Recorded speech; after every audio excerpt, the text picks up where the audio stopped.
दोस्तों, कहानी की शुरुआत में हम ऐना नाम की लड़की को देखते हैं जो कि रात के समय में किसी पुरानी चाबी को देख रही थी। तभी अचानक उसे बाहर से अजीब आवाज सुनाई देती है, इसलिए वो चेक करने के लिए बाहर आ जाती है और देखती है कि उसका भाई कॉनर्ड बाहर बैठा हुआ है। दरअसल इस घर में ऐना और कॉनर्ड ही रहते थे। खैर हमें पता चलता है कि कॉनर्ड को कैंसर है जिससे उसकी जल्द ही मौत होने वाली है। इसके अलावा दोनों भाई बहन ने घर के अलग अलग कोने में गहरे राज छुपाए हुए थे, इसलिए वो अनजान लोगों को घर में नहीं आने देते थे। कॉनर्ड अपनी बहन को अपने साथ बैठने का कहता है, लेकिन ऐना उसे मना करके अंदर चली जाती है। असल में ऐना को एंजाइटी डिसऑर्डर है जिसकी वजह से वो पिछले 10 साल से घर के बाहर नहीं गई है। अगली सुबह उनके घर में कॉनर्ड की वकील शार्लेट आती है जिसे कॉनर्ड ने बुलाया था क्योंकि वो मरने से पहले उसकी प्रॉपर्टी को ऐना को देना चाहता था, लेकिन ऐना इस बारे में बात नहीं करना चाहती। इसी बीच वहाँ डैन नाम का डिलीवरी बॉय आता है जो कि हर सुबह ऐना के घर खाना देने आता था। इस घर में कॉनर्ड के अलावा डैन ही था जिससे बात करके ऐना को अच्छा लगता था। यहाँ ऐना डैन से बात ही कर रही थी कि तभी उन्हें कॉनर्ड के कमरे में से एक जोरदार धमाका सुनाई देता है, जिसे सुन ऐना जल्दी से अपने भाई के पास जाती है और देखती है कि वो बेड से नीचे गिर गया है। वो जल्दी से उसे वापस बेड पर लिटा देती है। इसके बाद वो दोनों अलग अलग चीजों के बारे में बात करते हुए पूरा दिन एक साथ बिताते हैं। अब रात हो जाती है और जब ऐना सो रही होती है तो उसका अलार्म उसे उठा देता है क्योंकि ये वक्त कॉनर्ड की देखभाल करने का था। इसलिए ऐना कॉनर्ड के रूम में जाती है जहां वो देखती है कि उसके भाई की डेथ हो गई है। इस हादसे से ऐना बुरी तरह टूट जाती है। इसके बाद पैरामेडिक्स टीम उसके भाई की बॉडी को ले जाती है। तब ऐना पूरे घर की सफाई करती है और कॉनर्ड की सभी दवाओं को फेंक देती है। अगली सुबह डैन ऐना से मिलने आता है और उसे रोते हुए देख संभालने लगता है। साथ ही वो उसे सुझाव देता है कि उसे ये घर बेचकर कहीं और चले जाना चाहिए, जिस पर ऐना कहती है कि मेरी सभी यादें इस घर से जुड़ी हुई हैं, इसलिए मैं ये घर नहीं छोड़ सकती। तब डैन बताता है कि मैं इस शहर से बाहर निकलना चाहता था लेकिन मेरे पास पैसे नहीं थे, इसलिए मैं अभी तक यहीं पर फंसा हुआ हूँ। जिसके बाद ऐना अंदर जाती है और अंदर से पैसों से भरा बैग ले आती है। वो डैन को पैसे देते हुए कहती है कि मैं चाहती हूँ कि तुम ये पैसे लेकर इस शहर से चले जाओ और नई शुरुआत करो, लेकिन डैन उसके पैसे लेने से इनकार कर देता है और वहां से चला जाता है। अगले दिन कॉनर्ड का फ्यूनरल होता है, इसलिए ऐना फ्यूनरल के लिए तैयार हो जाती है, लेकिन एंजाइटी के कारण वो घर से बाहर नहीं जाना चाहती थी और वो फ्यूनरल में नहीं जा पाती। तभी अचानक एक कार वहां आती है। इस कार से जेपी, उसका भाई वांस और पेरी उतरते हैं। तब ऐना उन्हें खिड़की से देख लेती है और समझ जाती है कि वो तीनों लोग उसके घर में चोरी करने के लिए आ रहे हैं, जिस वजह से ऐना बहुत घबरा जाती है। वो किसी को मदद के लिए बुला पाती कि तभी उन लड़कों का लीडर जेपी पीछे का दरवाजा तोड़ देता है। यहाँ तीनों चोरों को पता था कि ऐना उसके भाई के फ्यूनरल में गई है, इसलिए वो यहाँ चोरी करने के लिए आए थे।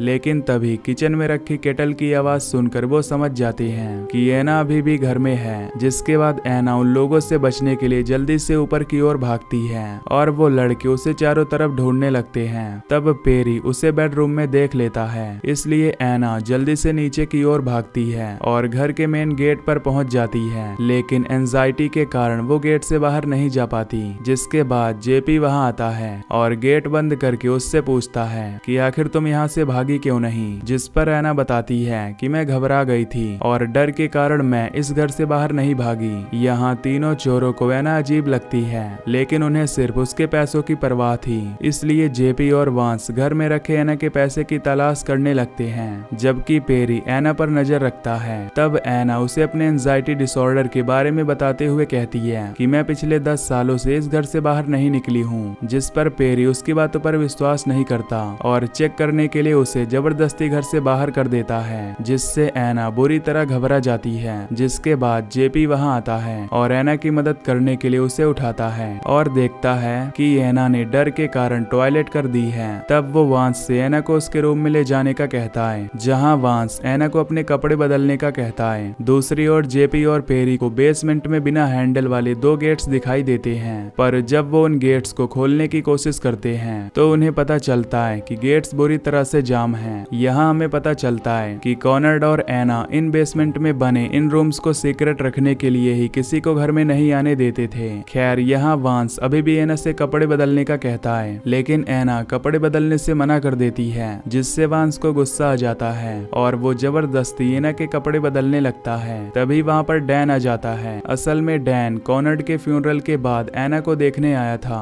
खैर एना को पता चल जाता है कि जो लोग उसके घर में घुसे हैं वो डैन के ही दोस्त हैं, इसलिए वो जल्दी से नीचे भागती है और चोरों से बचने के लिए एक जगह पर छिप जाती है। तभी जेपी और पेरी डैन के पास आते हैं और उसे मारकर बेहोश कर देते हैं, जिससे पता चलता है कि डैन उन लोगों के साथ शामिल नहीं है। इसके बाद पेरी एना को बाहर निकालने के लिए उसके पालतू पक्षी को मारने की धमकी देता है, पर एना उसकी बात नहीं सुनती है, जिससे पेरी उस पक्षी को मार डालता है। तभी डैन को होश आ जाता है, लेकिन जेपी उसके हाथ बांधकर उसे सोफे पर बैठा देता है। दूसरी तरफ एना वॉशरूम की तरफ भागती है, जिससे वैंस उसे देख लेता है, पर एना उसकी गर्दन पर वार करके उसे जान से मार डालती है। थोड़ी ही देर बाद जेपी और पेरी को बेसमेंट से कुछ आवाज सुनाई देती है। दरअसल एना वैंस की बॉडी को बेसमेंट में ले जा रही होती है, पर तभी जेपी और पेरी को फ्लोर पर खून के निशान दिखाई देते हैं, जिनका पीछा करके वो वैंस तक पहुंच जाते हैं। यहाँ जेपी अपने भाई को पकड़कर रोने लगता है और उसकी मौत का बदला लेने का कहता है। इसी बीच पेरी एना को उस बिना हैंडल वाले दरवाजे के पीछे देखता है, लेकिन वो उस तक पहुंच पाता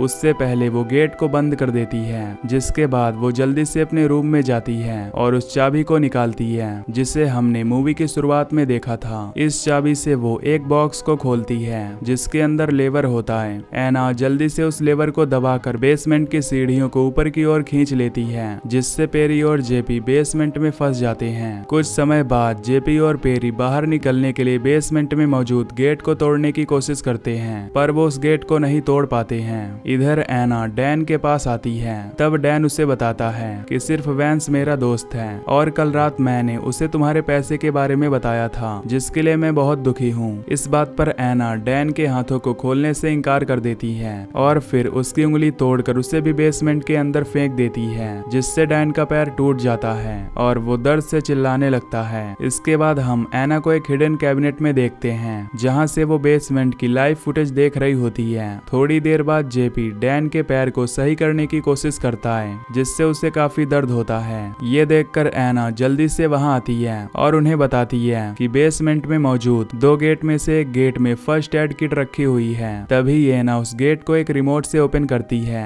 और जेपी उस गेट के अंदर चला जाता है। तभी एना उस गेट को बंद कर देती है, जिससे जेपी दूसरे रूम में लॉक हो जाता है। यहाँ जेपी को बहुत अजीब लगता है, क्योंकि ये रूम दिखने में बिल्कुल वैसा ही था जैसा उसने ऊपर देखा था। इस बीच पेरी उस दूसरे दरवाजे को तोड़ने की कोशिश करता है और कई कोशिशों के बाद वो सफल हो जाता है। जब वो उस गेट के अंदर जाता है तो उसे वहाँ पर एक फ्रीजर दिखाई देता है। जैसे ही वो उस फ्रीजर को खोलता है तो उसे उसमें लाशें दिखाई देती हैं, जिससे पेरी बहुत डर जाता है। तभी उसे वहाँ से बाहर निकलने का रास्ता दिखाई देता है, पर जैसे ही वो आगे बढ़ता है तब एना उसके पास आ जाती है और उसके सिर पर हथौड़े से वार कर देती है, जिसके बाद पेरी भी एना पर हमला करता है और उसका गला दबाने लगता है, पर ज्यादा खून बहने की वजह से पेरी की भी मौत हो जाती है। दूसरी तरफ हम डैन को देखते हैं, जो उस फ्रीजर वाले रूम में जाकर फ्रीजर में रखी लाशों को देख लेता है। इसी दौरान एना से मिलने के लिए शार्लेट आ जाती है, जिस पर एना सब कुछ ठीक होने का दिखावा करती है, लेकिन तभी शार्लेट को बेसमेंट से कुछ शोर सुनाई देता है, जिस पर एना उसे झूठ बोलकर बहाने बताती है। इसलिए शार्लेट भी इस बारे में ज्यादा नहीं सोचती और वहां से चली जाती है। जिसके जाने के बाद एना बेसमेंट में जाती है और डैन को उस फ्रीजर के पास देखकर गुस्सा हो जाती है, इसलिए वो उसे एक अलमारी के अंदर लॉक कर देती है। जिसके बाद डैन अलमारी से उस रूम में पहुंच जाता है जहां एना ने जेपी को बंद किया था। इस रूम में एक तरफा मिरर लगा हुआ था, जिससे एना उन दोनों को देख सकती थी, पर जेपी को इस बारे में पता लग जाता है, इसलिए वो उस मिरर को तोड़ने की कोशिश करता है, जिस पर एना उसे बताती है कि ये मिरर बुलेट प्रूफ है, इसलिए इतनी आसानी से नहीं टूटेगा। इसके बाद वो जेपी को अलमारी से एक शर्ट निकाल कर उसे पहनने का कहती है। अब क्योंकि जेपी किसी भी तरह यहाँ से निकलना चाहता था, इसलिए वो एना की बात मानकर उस शर्ट को पहन लेता है। यहाँ हमें पता चलता है कि कॉनर्ड और एना आदमियों को ड्रग्स देते थे और फिर उन्हें इस रूम में लॉक कर देते थे। फिर कॉनर्ड अलमारी के जरिए इस रूम में जाता था और उन आदमियों को बुरी तरह टॉर्चर करके उन्हें मार देता था।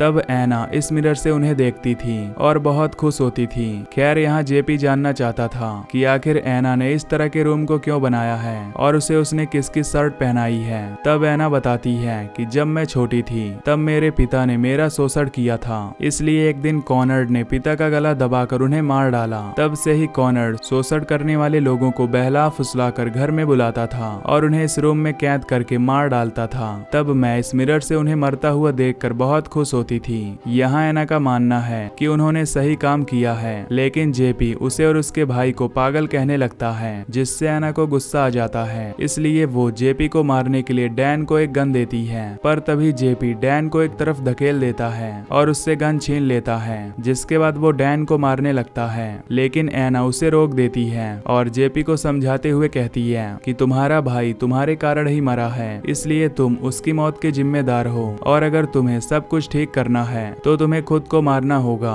शुरू में जेपी उसकी बातों में आ जाता है, पर जल्द ही उसे ऐना की चाल समझ आ जाती है, इसलिए वो वापस डैन पर गन तान देता है। यहाँ ऐना नहीं चाहती थी कि उसकी वजह से डैन की मौत हो जाए, इसलिए वो गेट खोल देती है और दोनों को घर से बाहर निकाल देती है। पर जेपी अभी भी अपने भाई वैंस का बदला लेना चाहता था, इसलिए वो वापस अंदर जाने लगता है, जिस पर डैन उसे समझाता है, लेकिन जेपी उसके चेहरे पर पंच मारकर अंदर चला जाता है। इसके बाद जेपी ऐना से बदला लेने के लिए घर को जलाने का सोचता है। तब ऐना उसे पैसों से भरा बैग देने लगती है, पर जेपी उसे लेने से इनकार कर देता है और ऐना पर हमला करता है, जिससे ऐना ऊपर की ओर भागने लगती है। लेकिन जेपी उसे पकड़ लेता है और उससे कहता है कि अब मैं तुम्हारे साथ वही करूंगा जो बचपन में तुम्हारे पिता ने किया था। इस बात से ऐना बहुत डर जाती है। साथ ही जेपी ने उसी के पिता की शर्ट पहनी हुई थी। तभी डैन वहां आता है और ऐना को बचाने लगता है। इसी दौरान ऐना जेपी के पास रखी गन को निकाल लेती है और उसे शूट करके मार डालती है। इसके बाद डैन और ऐना नीचे आते हैं। तब डैन बिना कुछ कहे वहां से चला जाता है। मूवी के आखिरी सीन में ऐना भी उस घर से बाहर निकलने का फैसला करती है और फिर उस घर को जलाकर वहां से चली जाती है, जिससे हमें पता चलता है कि इस इंसिडेंट के बाद ऐना के एंजाइटी डिसऑर्डर की बीमारी ठीक हो गई है। और इसी के साथ इस मूवी का यहीं पर एंड हो जाता है। तो अगर आपको ये एक्सप्लेनेशन पसंद आई हो तो वीडियो को लाइक और चैनल को सब्सक्राइब कर देना। Till then take care, love you, bye bye.